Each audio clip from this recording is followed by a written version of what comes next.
आशा करता हूं आप सब बहुत अच्छे होंगे। चैनल को सब्सक्राइब करें दोस्तों, ताकि हम ऐसा कंटेंट बार बार लाते रहें आपके सामने, क्योंकि 3D एनिमेशन करने में काफ़ी समय जाता है। तो अगर आप सब्सक्राइब करेंगे तो हमको बहुत ज़्यादा मदद होगी। क्या तृतीय विश्व युद्ध हो जाएगा? हर किसी के मन में यही सवाल है। हम आज जवाब ढूंढेंगे।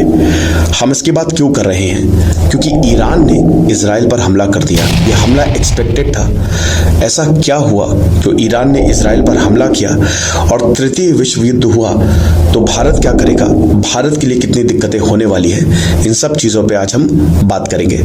तो शुरुआत करते हैं। देखिए, 3 वजहों से विश्व युद्ध छिड़ सकता है। सबसे पहली वजह युद्ध, और सबसे मुख्य वजह भी यही है। अब ये युद्ध ऐसा होना चाहिए जो सारे देशों को अपनी तरफ घसीट ले। रशिया यूक्रेन वॉर पहला युद्ध ये था जो कि अभी चल रहा है, तो पहली पॉसिबिलिटी फुलफिल्ड। दूसरा, Israel Hamas war. Israel Holi land है। नॉन इब्राहिमिक रिलीजन्स के लिए ये पवित्र जगह ना हो, लेकिन इब्राहिमिक रिलीजन्स के लिए सबसे पवित्र जगह है, क्योंकि यहाँ पे यहूदी धर्म, क्रिश्चियनिटी और इस्लाम का एक बहुत ही इंपॉर्टेंट पॉइंट जुड़ता है, जिसको हम यरूशलेम कहते हैं। तो ये होली वॉर पहले भी हुआ है, क्रूसेड्स पहले भी हुई हैं, और आज भी ये युद्ध का सबब बना हुआ है। तो इजराइल और हमास में भी युद्ध चालू है, जिसमें पूरी दुनिया ने भाग लिया है। और तीसरा, भारत और पाकिस्तान वॉर, जो कि अभी नहीं हुआ है। 2 क्राइटेरिया फुलफिल्ड है, यानी कि रशिया यूक्रेन वॉर युद्ध में है, इजराइल और हमास भी युद्ध में है। लेकिन बात इतने पे ही नहीं थमती है। यहाँ पे एक सबसे बड़ा एंगल जुड़ गया है। 1 अप्रैल को इजराइल ने सीरिया में ईरान की काउंसुलेट पे हमला कर दिया, जिसमें 13 लोग मारे गए। उसमें से 7 जनरल्स थे। कहाँ के?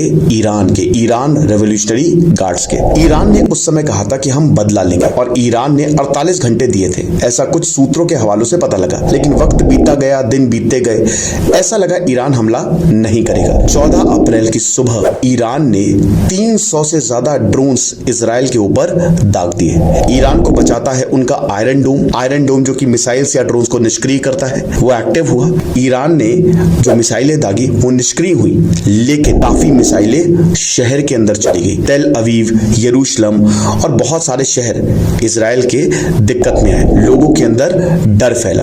अब यह वॉर शुरू हो गया है। अमेरिका ने कहा है कि हम इजराइल का साथ देंगे। अब अगर अमेरिका इजराइल का साथ देगा तो पूरा यूरोप अमेरिका का साथ देगा, और अगर पूरा यूरोप अमेरिका का साथ देगा तो फिर ये रीजनल टेंशन बहुत ज्यादा बढ़ जाएगी, और ये regional war all out war यानी कि तृतीय विश्व युद्ध में तब्दील हो सकता है। कैसे? इजराइल अमेरिका ये दोनों भाई भाई हैं। अमेरिका ने कहा कि इजराइल को हम हर हाल में सपोर्ट करेंगे। ईरान अमेरिका का दुश्मन है। ईरान 1979 से ही सैंक्शंस लगे हुए हैं उस देश के ऊपर, क्योंकि अमेरिका नहीं चाहता कि कभी भी वहां पे न्यूक्लियर टेक्नोलॉजी बढ़े। तो ये एक बड़ी दिक्कत की बात है। ईरान की अगर बात करते हैं तो ईरान हमेशा से यही चाहता है कि अमेरिका बर्बाद हो जाए और इस्लामिक वर्ल्ड की लीडरशिप अमेरिका के पास नहीं आए। ईरान हमेशा से इस्लामिक वर्ल्ड की लीडरशिप चाहता है। अभी इस्लामिक वर्ल्ड की लीडरशिप सऊदी अरेबिया के पास है। सऊदी अरेबिया को अमेरिका का सपोर्ट है। आप इसको आसान शब्दों में ऐसे समझें कि America, Saudi Arabia, in fact UAE,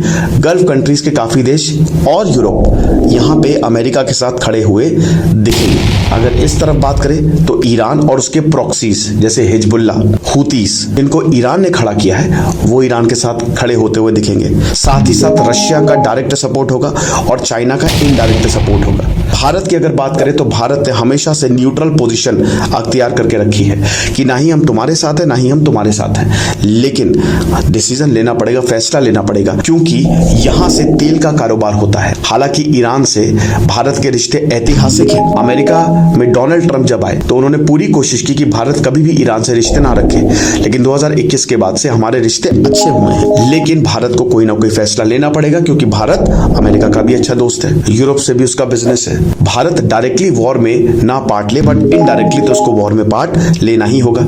हमको ये नहीं भूलना चाहिए कि इजराइल में 18,000 लोग भारतीय काम करते हैं। साथ ही साथ हाल ही में इजराइल ने भारत से कहा था कि हमको वर्कर्स चाहिए ताकि हम अपने इंफ्रास्ट्रक्चर प्रोजेक्ट्स को पूरा कर सके। तो भारत ने 5000 वर्कर्स की डील साइन की थी, जिसमें पहला बैच 64 वर्कर्स का 1 तारीख को रवाना भी हो गया।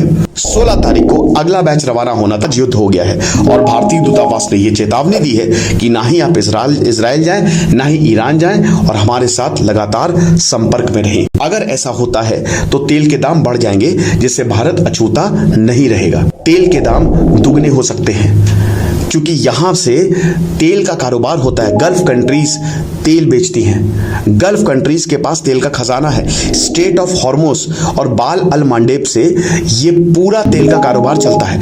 ईरान इन दोनों को ब्लॉक कर सकता है। जहां बाल अल मांडेब पे हुतीस हमला कर सकते हैं, वहीं स्टेट ऑफ हॉर्मोस को ईरान ब्लॉक कर सकता है, जिससे तेल की आवाजाही ठप हो जाएगी। और अगर तेल के दाम बढ़े तो हमको नहीं भूलना चाहिए, महंगाई आ जाएगी। वॉर किसी का भला नहीं करता, वॉर सबका नुकसान करता है। इजराइल अगर हमला करता है ईरान के ऊपर तो फिर ये ऑल आउट वॉर है। सब कुछ इजराइल के ऊपर डिपेंड करेगा कि वो किस तरीके से सिचुएशन को हैंडल करता है।